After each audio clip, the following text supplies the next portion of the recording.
สบายดีขอต้อนรับเข้าสู่การรายงานข่าวพยากรณ์อากาศที่ห้องข่าวกรมอุตุนิยมและโทรศาสตร์สำหรับมื้อนี้อากาศยังจะเย็นหาหนาวเย็นอยู่ทั่วไปเฮามาเบิ่งรูปภาพดาวเทียมมื้อนี้กันเลยว่าจะเป็นแนวใดความกดดันสูงของอากาศเย็นที่ประเทศจีนได้เพลงมาปกคลุมทั่วทุกภาคของประเทศลาวด้วยกำลังปานกลางสมทบกับกระแสลมตะวันออกเฉียงเหนือพัดปกคลุมซึ่งจะเฮ็ดให้อากาศเย็นหาหนาวเย็นหลายอยู่บรรดาแขวงภาคเหนือด้านตะวันออกแขวงไชยสมบูรณ์และเขตภูเพียงบ่อละเวนพร้อมจะมีฝนตกในดับคอยและมีลมพัดแรงอยู่บางท้องถิ่นต่อไปเฮามาติดตามสภาพอากาศโดยรวมของแต่ละภาคมื้อนี้นำกันเลยภาคเหนือด้านตะวันออกอากาศหนาวเย็นหาหนาวเย็นหลายพอมีหมอกหนาปกคลุมทั่วไปและจะมีฝนตกในดับคอยอยู่บางท้องถิ่น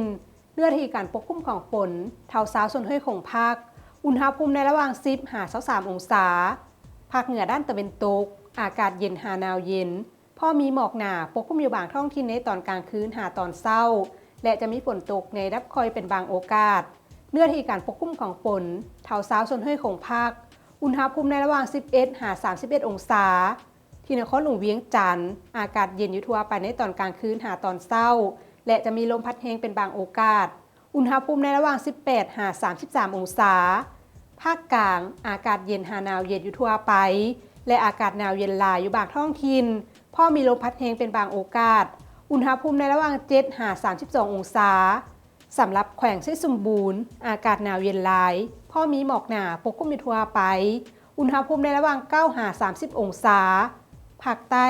อากาศเย็นหาหนาวเย็นอยู่ทั่วไปในตอนกลางคืนหาตอนเช้าและจะมีลมพัดแรงอยู่บางท้องถิ่น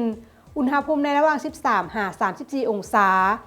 สำหรับเขตภูเพียงบ่อละเวนอากาศหนาวเย็นหาหนาวเย็นหลายพอมีหมอกหนาปกคลุมทั่วไปอุณหภูมิในระหว่าง11หา27องศา